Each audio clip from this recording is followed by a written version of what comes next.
ಎಲ್ಲರಿಗೂ ನಮಸ್ಕಾರ. ಇವತ್ತಿನ ದಿನ ನಾನು ವಿಷ್ಣುವಿನ ಕೆಲವು ಅವತಾರಗಳ ಬಗ್ಗೆ ಕಥೆಯನ್ನು ಹೇಳ್ತಾ ಇದ್ದೀನಿ. ಮಹಾವಿಷ್ಣು ದಶಾವತಾರವನ್ನು ಯಾಕೆ ತಾಳಿದ ಅನ್ನುವುದರ ಕಥೆಗಳನ್ನು ನಾನು ಹೇಳ್ತಾ ಇದ್ದೀನಿ. ಈ ವಿಷ್ಣು ಶ್ರೀಮನ್ನಾರಾಯಣ ಅವನ ನಾಭಿಯಿಂದ ಬ್ರಹ್ಮ ಇದ್ದ ಹುಟ್ಟುತ್ತಾನೆ. ನಾಭಿ ಕಮಲದಿಂದ ಹುಟ್ಟುತ್ತಾನ ಅಂತಂದು ಹೇಳಿ ನಾವು ಪುರಾಣ ಪುಣ್ಯಕಥೆಗಳಲ್ಲಿ ಓದ್ತೀವಿ. ಆ ಬ್ರಹ್ಮನ ಮಗ ಮರೀಚಿಯ ಮಗ ಕಶ್ಯಪನಿಗೆ 14 ಜನ ಹೆಂಡತಿಯರಿರ್ತಾರೆ.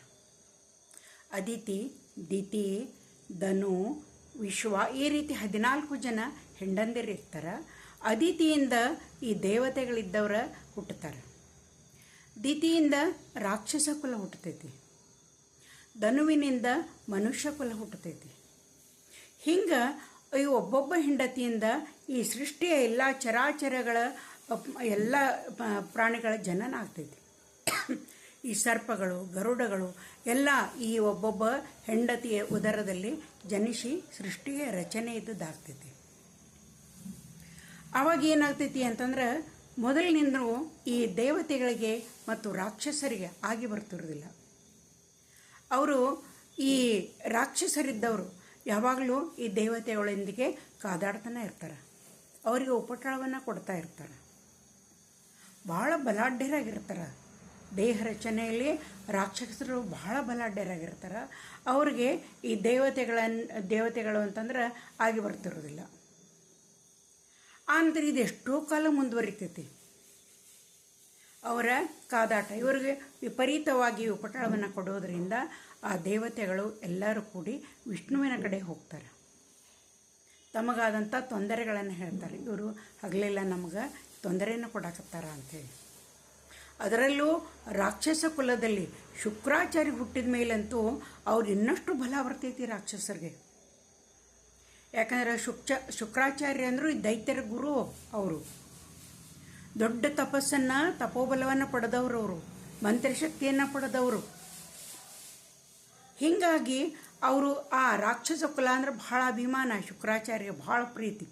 ತನ್ನ ಕುಲ ಅದನ್ನು ಯಾವಾಗಲೂ ರಕ್ಷಣೆ ಮಾಡಬೇಕು ಅಂತಂದು ಹೇಳಿ ಅವ್ರದ್ದು ಅದರ ಬಗ್ಗೆ ಹೆಮ್ಮೆ ಇರ್ತೈತಿ ಶುಕ್ರಾಚಾರ್ಯರಿಗೆ. ಹೀಗಾಗಿ ಅವ್ರು ಬಂದ ಮೇಲಂತೂ ಇವ್ರ ಬಲ ಇನ್ನಷ್ಟು ಹೆಚ್ಚಿಗಾಗಿ ದೇವತೆಗಳಿಗೆ ಅತಿಯಾಗಿ ಕಾಟಗಳನ್ನು ಕೊಡೋಕೆ ಶುರು ಮಾಡ್ತಾರೆ. ಆವಾಗ ಏನಾಗ್ತೈತಿ ಅಂತಂದ್ರೆ ವಿಷ್ಣು ಇದ್ದಾವ ಅವ್ರಿಗೆ ಎಷ್ಟೋ ತಿಳಿಸಿ ಹೇಳ್ತಾನೆ. ಆದರೂ ರಾಕ್ಷಸರು ಕೇಳೋದಿಲ್ಲ. ಆವಾಗ ತನ್ನ ಒಂದು ಅಸ್ತ್ರದಿಂದ ಆ ರಾಕ್ಷಸರನ್ನ ಏನು ಮಾಡ್ತಾನೆ ಅಂತಂದ್ರೆ ಇವ್ರ ಕದನ ನಡೆದಾಗ ಆ ರಾಕ್ಷಸರು ಎಷ್ಟೋ ಮಂದಿಯನ್ನು ಕೊಂದು ಹಾಕಿಬಿಡ್ತಾನೆ.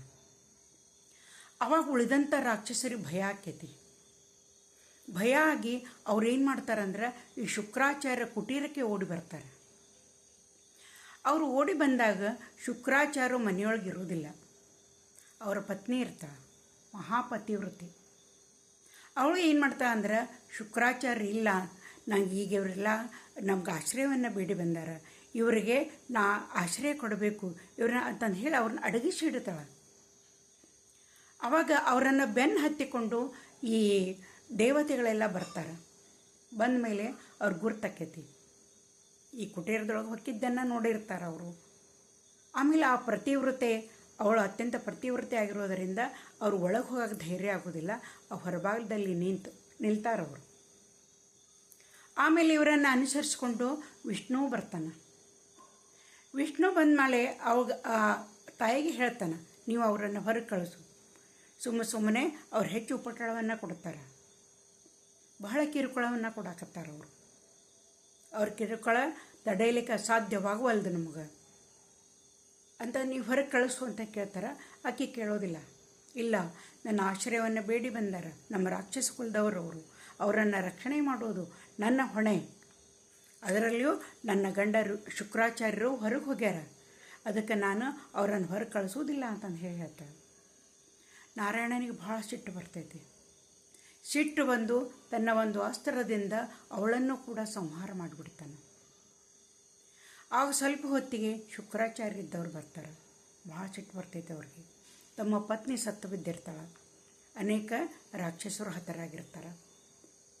ಇದು ವಿಷ್ಣುವಿನ ಕೆಲಸ ಅಂತ ಹೇಳಿ ಅವ್ರಿಗೆ ಗುರ್ತಾಗಿ ಅವ್ರು ವಿಷ್ಣುವಿಗೆ ಶಾಪವನ್ನು ಕೊಡ್ತಾರೆ.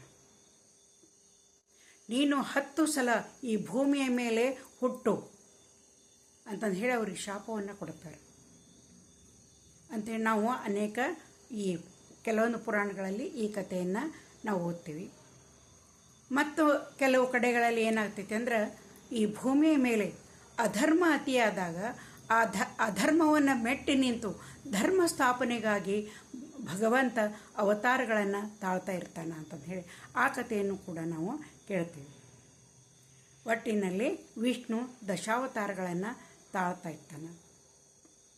ಆ ವಿಷ್ಣುವಿನ ಮೊದಲನೇ ಅವತಾರ ಮತ್ಸ್ಯಾವತಾರ. ಅದರ ಕಥೆಯನ್ನು ಮುಂದಿನ ಕಥೆಯಲ್ಲಿ ಹೇಳ್ತೀನಿ.